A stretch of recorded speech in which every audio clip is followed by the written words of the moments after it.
Over 50,000 AT&T outages were reported officially at 7 a.m. Eastern Time this morning.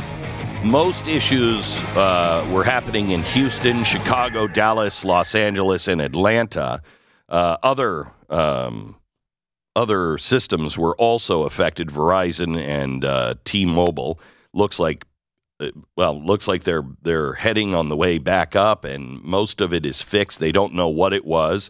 But yesterday, there was a cyber attack on the phone systems, the cellular systems in Israel, and the Israelis are reporting that that was Iran that did that. I think this is only a matter of time before we see stuff that will cause real problems. There's a guy, John Acuff, he wrote today, tweeted, once you've read 1 second after, cell phone outages carry a different weight. And it's true. If you've never read 1 second after, I highly, highly recommend it. It was written by William Forstchen, and he tells a story about what happens 1 second after an EMP.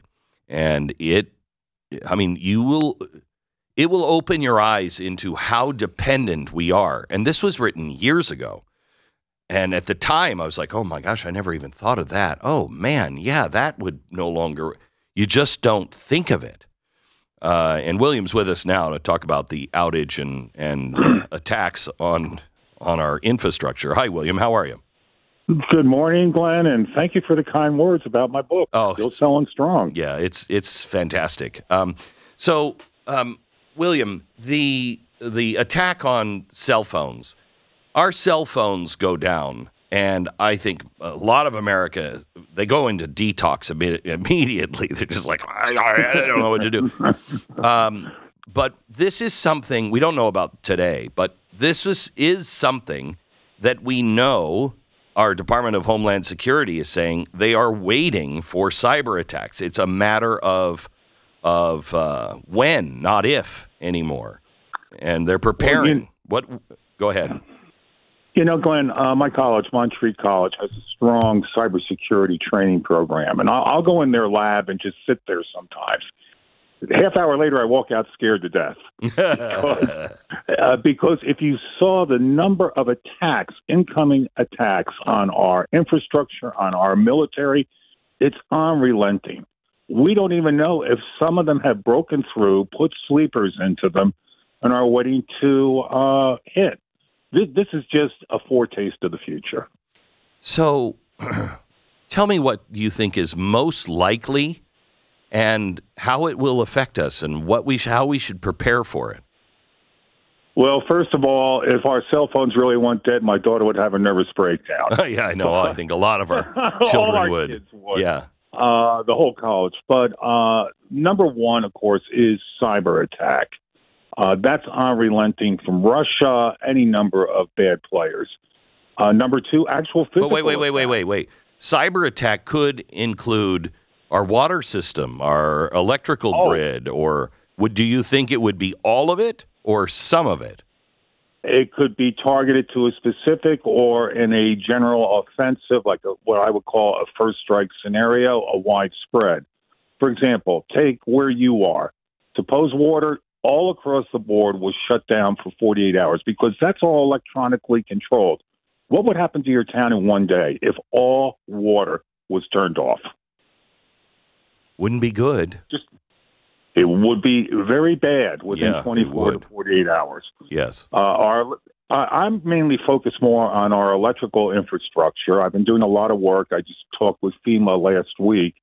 That's the bad one, because if you lose electricity, everything. That's the fundamental building block. Then everything goes. Water, food, medical, all of it. All our distribution systems are gone.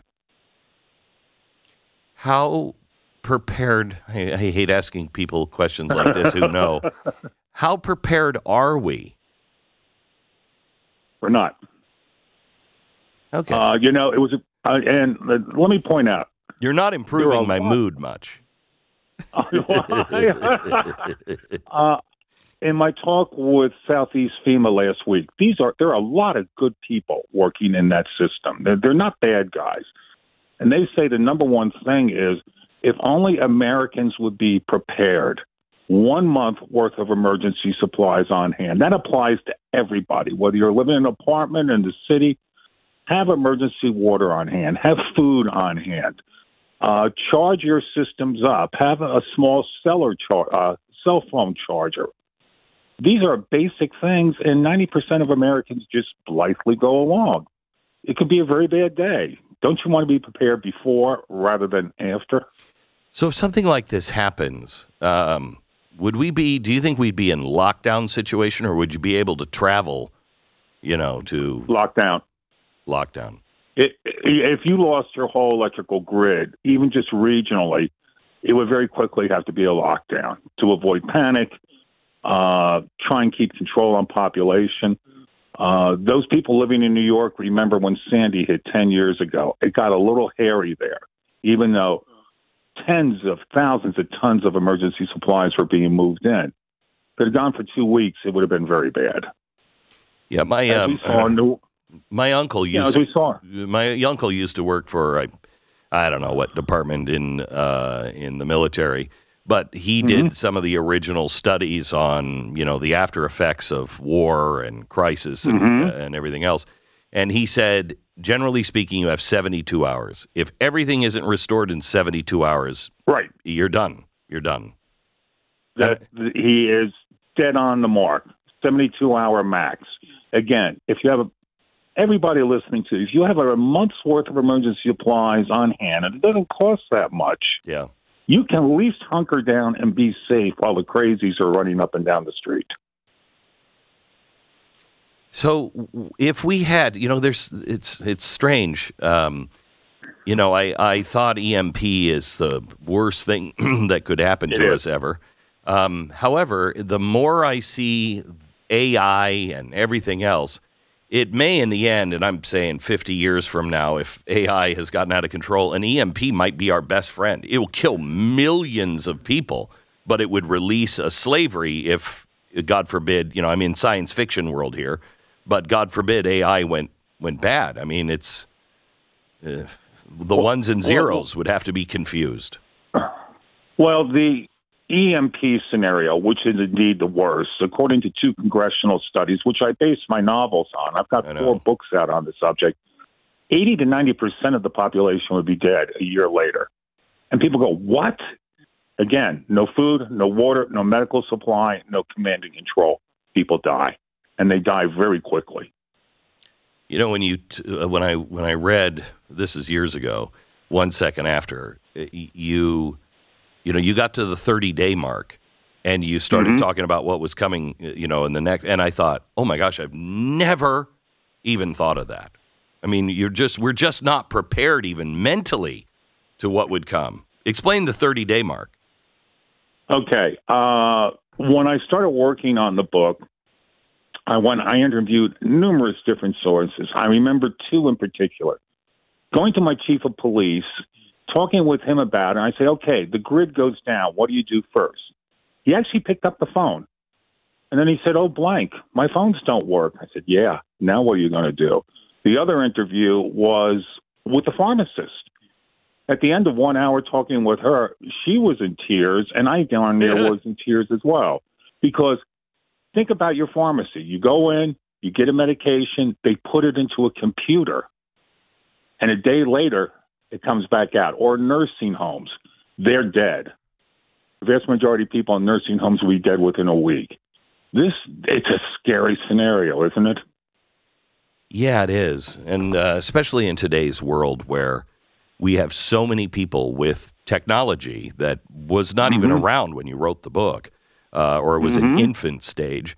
And now, we know these attacks are happening all the time.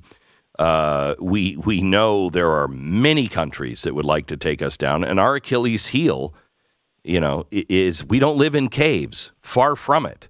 And if you are going against a cave-dwelling nation, if they can knock out the electricity, we're dead. They know how to live, and it's not good. Not good. Well, in the EMP scenario, which I wrote about 1 second after, I had North Korea as the main player, most likely. We'll never really know. And it was pointed out, yeah, okay, they screwed us over. We turned them back into the Stone Age, and my main character at the end said, what difference does that make for us? We're dead anyhow. What good is revenge at this point? Yeah, a third world country like North Korea, the leadership will just go 2,000 feet underground. Yeah. And wait it out. Won't matter. What happens to us? Yeah. What happens to us? Well, Bill, it's always great to talk to you. Yeah, my girlfriend says that on a regular basis. Oh, you're so cheerful today. Yeah, but I don't know if she's ever said what my wife has said. We've gone to a party one time, and she knocks on the door, and then she looks at me just before the doors open, and she went, "Do not make anyone cry." I know. I've done it. I have too. God bless you. Thank you so much, Bill. I appreciate it. And keep up the good work, Glenn. You're getting the word out. Thank you. God bless you. 1 Second After is the name of the book, and he's got follow-ups after that. It's a must-read. It's a fascinating book and fun to read. I mean, fun to read. As a novel, it's fun to read. And you'll think of things, and it will help you on... It's why, really, honestly, I'm like, I gotta get an X-ray machine. I gotta get something because nothing works. Nothing works if this all would happen unless it's, protected. But anyway, check it out. It's 1 Second After.